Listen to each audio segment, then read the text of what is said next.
चलिए गाइस, कैसे हैं आप सभी। मैं अतुल कुमार शर्मा, सरस्वती विद्या मंदिर इंटर कॉलेज बीसलपुर से अपनी 5वीं वीडियो लेकर के आपके सामने आया हूं।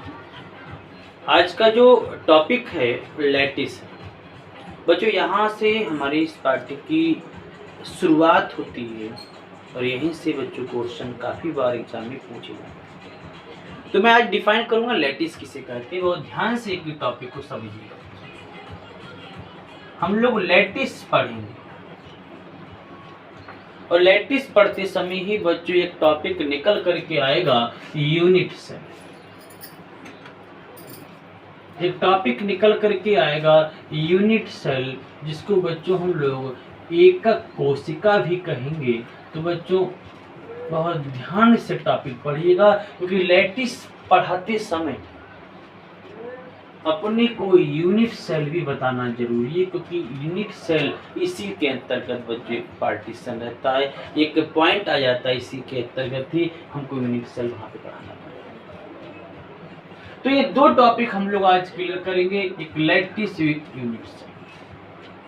बच्चों ध्यान दीजिएगा, जब मैंने आपको सॉलिड पढ़ाया था, जब मैंने आपको ठोस पढ़ाया था, तो उस ठोस में मैंने आपसे कहा था कि जो अवयवी कण होते हैं वो अवयवी कण एक दूसरे के साथ में जुड़ करके, ये जो अवयवी कण हैं वो एक दूसरे के साथ में जुड़ करके बच्चों ठोस की आकृति का निर्माण करते हैं। ये अवयवी कण जो मैंने बताया था, ये अवयवी कण क्रमबद्ध रूप से जुड़ते हैं। मैं यहाँ पर बहुत ही सरल तरीके से परिभाषित कर रहा हूँ इसको। ये अवयवी कण जो ठोस में प्रेजेंट होते हैं, ये क्रमबद्ध व्यवस्था में व्यवस्थित होते हैं और क्रमबद्ध व्यवस्था में होकर के ये ठोस का निर्माण करते हैं। अगर बच्चों अवयवी कणों की यही क्रमबद्ध व्यवस्था 3D में हो, 3D का मतलब बच्चों त्रिविमीय कह सकते हैं। 3D का मतलब मैंने क्या बोला, त्रिविमीय हम लोग कह सकते हैं। अगर बच्चों अवयवी कणों की यह क्रमबद्ध व्यवस्था किस रूप में हो, त्रिविमीय रूप में हो, तो यही क्रमबद्ध व्यवस्था बच्चों लैटिस कहलाती है। बात क्लियर हुई।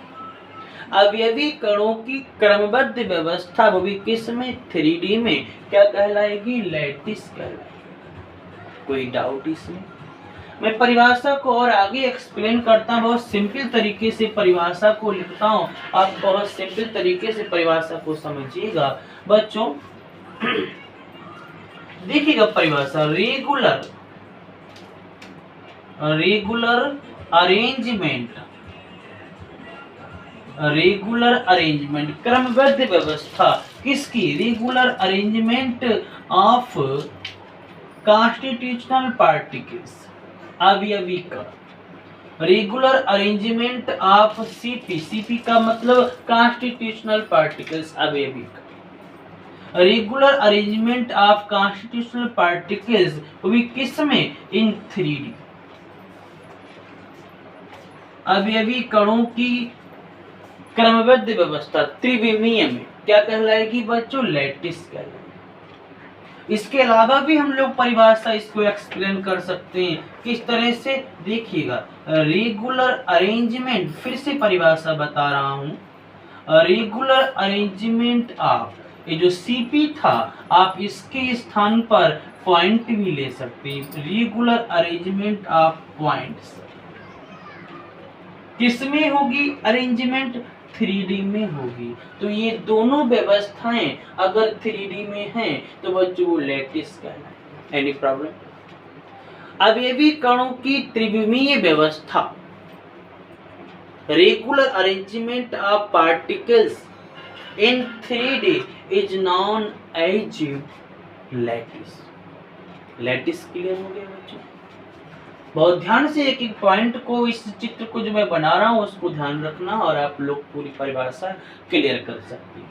बच्चों मैं आगे की बात करता हूँ, मैंने भी यहाँ तक तो एक्सप्लेन कर दिया, मैं आगे की बात करूंगा। बच्चों देखिएगा, अगर मैं कहीं पर भी इस चित्र को इस तरह से कहीं पर भी पॉइंट बनाता हूँ, तो इस पॉइंट का बच्चों जो मतलब होता है वो यह है कि इस पॉइंट के ऊपर बच्चों किसी न किसी प्रकार की एटम को ड्रॉ किया जाए। कहीं पर भी कोई पॉइंट होता है तो वो सेंटर पॉइंट होता है और उसके ऊपर किसी न किसी एटम को ड्रॉ किया जाए।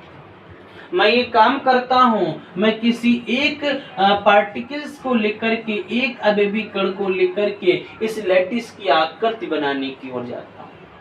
आप देखिएगा बच्चों, मैं पार्टिकल्स को लिखता हूँ। अब देखिए पार्टिकल्स ले लिया मैंने, पार्टिकल्स ले लिया, पार्टिकल्स का केंद्र बिंदु मैं यहाँ पर लिख रहा हूँ। केंद्र बिंदु का मतलब वो बच्चों इसके ऊपर कोई ना कोई एटम ऐड किया जाए। बात समझ में आ गई। अब इस अवयवी कणों का बच्चों में क्रमबद्ध व्यवस्था करता हूँ, रेगुलर अरेंजमेंट करता हूँ। अब देखिए मैं इसकी रेगुलर अरेंजमेंट कर रहा हूँ, एक क्रमबद्ध रूप से बच्चों इसको व्यवस्थित करता हूँ। परिभाषा कोई बहुत ध्यान रखना, मैंने रेगुलर अरेंजमेंट कर दिया। अब अगर यह रेगुलर अरेंजमेंट 3D में होती है तो लैटिस कहलाएगी। रेगुलर अरेंजमेंट की बात आती है बच्चों, सपोज कीजिए किसी पैकेट में आपको लड्डू रखने के लिए बोले गए, आपने लड्डुओं की एक लाइन बना ली। अब दूसरी लाइन के लिए तरीके दो हैं। आप चाहें तो एक लड्डू के जस्ट नीचे एक लड्डू रख सकते हैं, या फिर एक तरीका और है, आप चाहें तो दो लड्डुओं के बीच में एक लड्डू रख सकते हैं। दो लड्डुओं के बीच में एक लड्डू रखते हैं इस तरह से। आप देखिएगा मैं दो लड्डू मान लेता हूँ और इनके बीच में बच्चों में लड्डू रख रहा हूँ। इन दो लड्डू, इस दो के बीच में बच्चों लड्डू, इन दो के बीच में लड्डू, इन दो के बीच में लड्डू, इन दो के बीच में लड्डू। इतनी बात सबकी समझ में आ गई। दो लड्डुओं के बीच में लड्डू क्यों रखा है तो बच्चों ध्यान रखिएगा, ऐसी व्यवस्था अधिक इफेक्टिव होती है, प्रभावशाली, क्योंकि ऐसी व्यवस्था में स्थान अधिक घेरे जाने की आशंका होती है, उम्मीद होती है अधिक स्थान घेरा जाएगा। ऐसी स्थिति में बच्चों हमें कह सकता हूँ पैकिंग एफिशिएंसी बढ़ जाती है। आगे हम लोग बात करेंगे, आगे अपने अलग वीडियो बनाएंगे उसमें हम बात करेंगे पैकिंग एफिशिएंसी। तो पैकिंग एफिशिएंसी बढ़ जाएगी अगर आप दो पॉइंट के बीच में पॉइंट रखेंगे तो। That's clear. तो देखिएगा बच्चों मैं पॉइंट के, दो पॉइंट के बीच में पॉइंट रख दिया। अब देखिए पहले वाले जो पॉइंट बनाया था मैं उन पॉइंटों के नीचे पॉइंट रखता हूँ। सारी बातें अपने आप स्पष्ट हो जाएंगी, सारी चीजें मैं कवर कर दूंगा, कोई ऐसा डाउट नहीं रहेगा जिससे आप किसी भी प्रकार की कोई समस्या। देखिए मैंने सारे पॉइंट के नीचे पॉइंट रख दिए। फिर उसी तरह से अब देखिएगा, फिर मैं दो लड्डुओं के बीच में एक लड्डू, दो कणों के बीच में एक कण। देखिए बच्चों इस तरह से बच्चों मैंने पूरी अरेंजमेंट कर दी। ये मैंने कणों की, अब ये भी कणों की क्रमबद्ध व्यवस्था कर दी। अब अगर यह क्रमबद्ध व्यवस्था 3D में रहेगी तो लैटिस बनने की उम्मीद है। इसका मतलब ये हुआ कि ये जो छोटा सा कण आप देख रहे हैं इसके ऊपर एक एटम ड्रॉ किया जाएगा, मैंने भी बताया था। और यह जो पॉइंट है इस पॉइंट को हम लोग क्या बोलेंगे बच्चों, इस पॉइंट को हम लोग लैटिस पॉइंट बोलेंगे, जिसको हम लोग जालक बिंदु भी कहते हैं। लैटिस का मतलब क्या, लैटिस का मतलब होता है जालक, और लैटिस पॉइंट का मतलब बच्चों हुआ जालक बिंदु। मैं यहाँ पर नोट किए देता हूँ, लैटिस पॉइंट का मतलब जालक बिंदु। अब मैं यहीं पर रोकता हूँ क्योंकि मैंने भी जालक तो क्लियर कर दिया, लैटिस तो क्लियर कर दिया, मैंने एक पॉइंट भी बता दिया और आपसे कह दिया कि यहाँ पर लैटिस बनेगा। लेकिन अब इसको बताने से पहले मैं इस पर जाता हूँ। ये जो 3D की व्यवस्था मैं बनाऊंगा, इस 3D व्यवस्था की जो सबसे छोटी यूनिट होगी, कल्पना कीजिए आप जिस घर में रहते हैं उस घर का निर्माण ईंटों से हुआ, ब्रिक से हुआ। आगे पीछे हर जगह आप ईंट देखेंगे। वो एक ईंट बार बार पुनरावृत्ति करके, बार बार ऊपर नीचे लगा करके बच्चों एक मकान, भव्य मकान का निर्माण होता है। इसी तरह से बच्चों ये जो 3D यूनिट बनेगी, इस 3D यूनिट की भाई छोटी से छोटी यूनिट जिसकी बार बार रिपीटेशन करने से, जिसकी बार बार पुनरावृत्ति करने से लैटिस बन जाएगा, उसी स्मॉलेस्ट 3D यूनिट को हम लोग यूनिट सेल कहते हैं। परिभाषा देखिएगा, मैं यहाँ पर परिभाषा लिखता हूँ, स्मॉलेस्ट 3D यूनिट, ये जो मैं 3D बनाऊंगा, smallest 3D unit which can form, जो बना सकता है, क्या बना सकता है, लैटिस बना सकता है। लेकिन कब, एक बात ध्यान रखनी है, आफ्टर रिपीटिशन,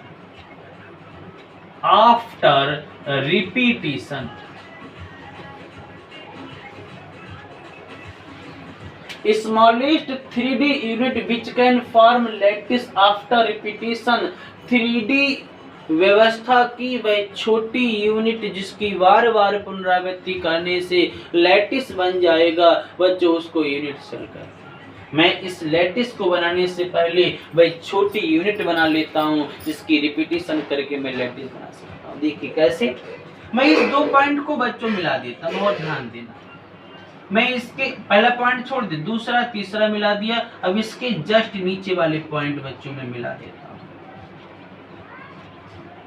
देखिए मैंने दोनों पॉइंट मिला दिया। इसी तरह से मैं ये वाला पॉइंट छोड़ देता हूं और इसके भी बाद वाले मैं ये पॉइंट मिला देता हूं। आपको पहले पॉइंट छोड़ देने हैं और आप देखिए पहली पंक्ति में और तीसरी पंक्ति में पहला पॉइंट छोड़ देना। अब आप देखिएगा, आप मैं बता देता हूँ, बहुत सिंपल रहा। इस वाली जो यहाँ से आप देख रहे हैं, इसके जस्ट नीचे ये पॉइंट बन रहा है, इसके जस्ट नीचे ये पॉइंट बन रहा है, इसके जस्ट नीचे ये पॉइंट बन रहा है और इसके जस्ट नीचे ये पॉइंट।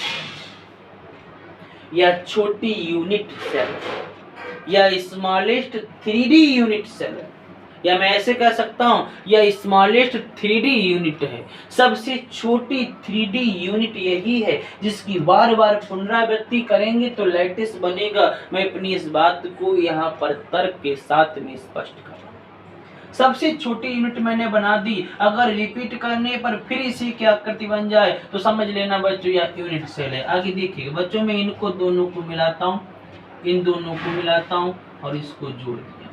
इसके बाद इन दोनों को मिला देता हूँ, इसको जोड़ दिया बच्चों, पॉइंट से नीचे पॉइंट जोड़ दिया, इस वाले पॉइंट को इससे जोड़ दिया बच्चों, सिंपल सा स्ट्रक्चर बन गया। अब देखिए दूसरी यूनिट बन गई। फिर आप आगे बढ़िएगा बच्चों इस तरह से,